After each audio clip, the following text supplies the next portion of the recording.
It's a balmy 47 degrees outside, which is about 15 degrees warmer than it was yesterday. And the man who joins us now is Pat Pagano. Good morning, Pat. And good morning to you. Good morning, everyone. As you said, balmy compared to the last couple of mornings. And we've been talking about a warming trend, and it's here. Mid 70s, sunny today. Clear tonight, 50 to 55. Sunny tomorrow, 75 to 80. Partly cloudy Friday, 80. Sunny and warm Saturday, low 80s. We'll call it partly cloudy again on Sunday, near 80. And if there's going to be showers, not until late in the day Sunday or Sunday evening. That'll be the next chance of any rain for us, and it doesn't look all that impressive. Okay, so even if it rains, it'll just be like little nuisance showers. Yeah, and that would be later in the day. I can't see it. I can't see it raining before 3 o'clock Sunday, so it would be after 3. All right. At least that's what we see right now. Beta is tropical depression, still northeast Texas, raining itself out. Teddy is over Nova Scotia, moving out, and now the Atlantic is quieting down for a while. We'll see how long that lasts. It needs to quiet down because it's just been overly busy. So things are quiet there, at least for a little time. I am very upset this morning. Okay. What upset you this morning? I went upstairs last night. I was downstairs. I went upstairs to the kitchen to get my wallet. Yep. It's about 8:30. And I put on the kitchen light.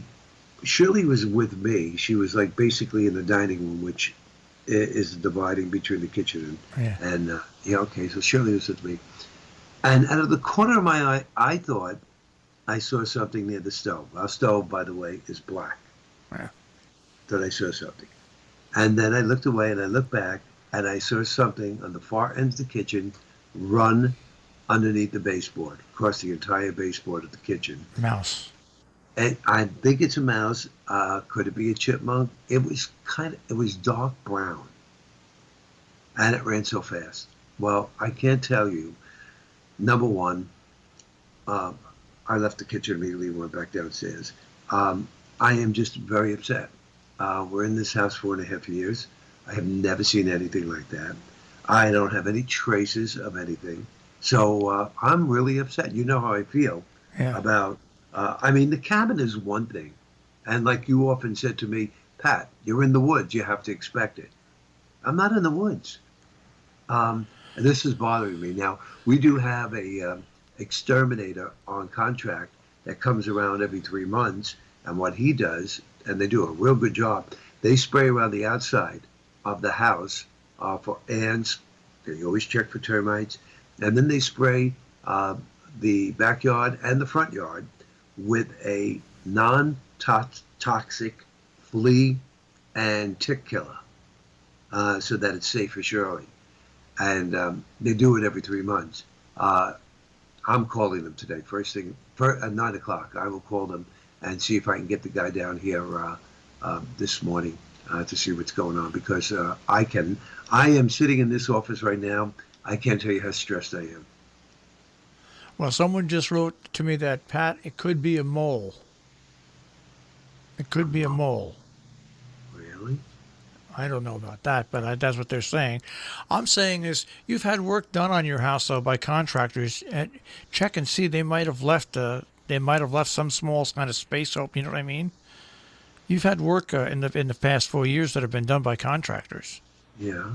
So see if there's, have them check to see if there's any places that they've left open at all. Especially seeing as you're just seeing it now, I would go back over my bills and see what contractors did work downstairs in my house at all that might have led to something like that. I don't know. I could tell you one thing. I have. I brought it home. I have that copper wire that I used up at the lake. And today, after the guy leaves or before he leaves, I will go around, and obviously every baseboard has to have a a pipe Yeah. going down right to where the heat comes up from. Yeah. It's got to be a hole in the floor for every baseboard. I would just go around to every one and put copper wire around the pipe that goes down to the basement. That's all. I mean that, and let him look, but I don't know what he's going to find because I'm telling you right now, Marshall, I clean this house like no one cleans a house. I mean, I'm constantly sweeping, vacuuming, mopping, Well, it's and something looking for food. That's why it was hanging around the stove. Obviously, so it's obviously whatever is there is looking for food. So, right. well, see what happens. I mean, but you cleared, you got the cabin all fixed. You'll be able to get this fixed. I hope so because there's a rule of thumb, and I'm sure anybody out there who has had experience with this knows. They always say if you saw a mouse, there's more than that because they don't travel alone. And also, it's the time of year with the cold weather that we've been having, Yeah, where they yeah. start to seek shelter. Yeah, but again, I'm here 4 years. That has never happened. I know my cats have killed 2 mice over the past couple of weeks. And they really, yeah, really, huh? Well, they ate one, and then they left the skin. This is no lie. And the other one, I think they just left half chewed on the floor. Nothing like getting up in the morning and finding that.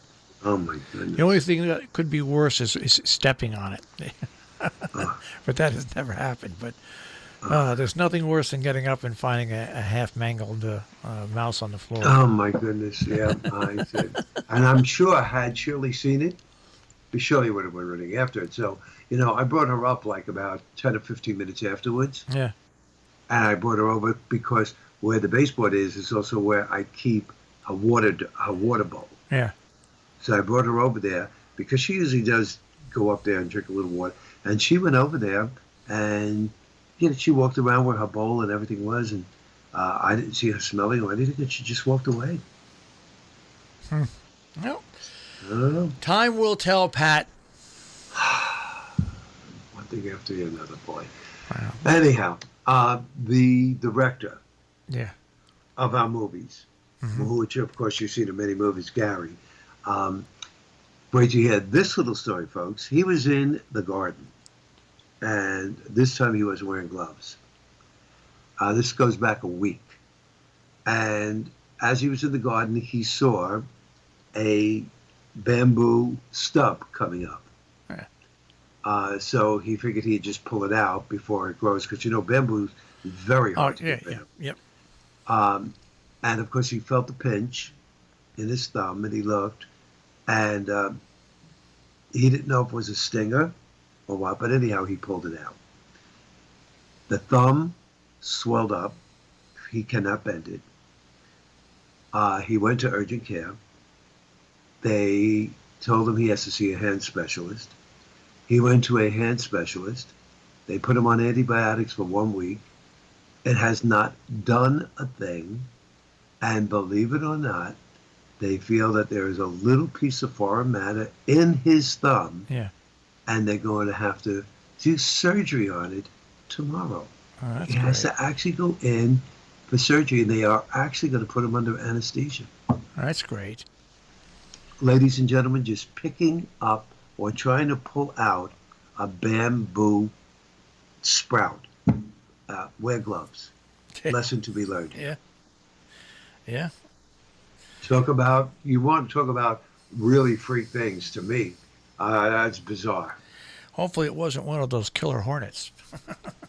No, they ruled that out right away. Okay. They said this is no ways this a bee sting. Yeah. It could have been. It might be a spider. Or it's a piece of like if you get a splinter, what'll Yeah, happen? that's what they said. If a Yeah. splinter goes in there, but the thing about splinters is that I found if you miss it and it starts hurting, they rise. Splinters, the body tries to force them out Right. because it's foreign. So once you can get a little pinhole right by where the splinter is, and you push, they come flying out. So it must be underneath the skin already. Yeah.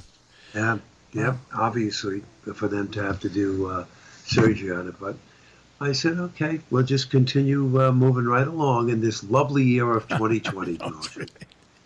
It can't end quick enough. It sure Can't can't. end quick enough, Pat. I agree. I agree. But in the meantime, at least it is nice weather. We've Right? got- That's we- not. You'd be happy about that. Yeah, we've got a warm Wednesday, Thursday, Friday, and Saturday, and no rain, and maybe rain on Sunday evening. But if that happens, it won't even be a lot of rain, right? No, not at all. Not at all. So we can't complain about the weather. Well, you could, but it won't help. Let's No. put it that way. All right, Pat. Right. I will check with you tomorrow.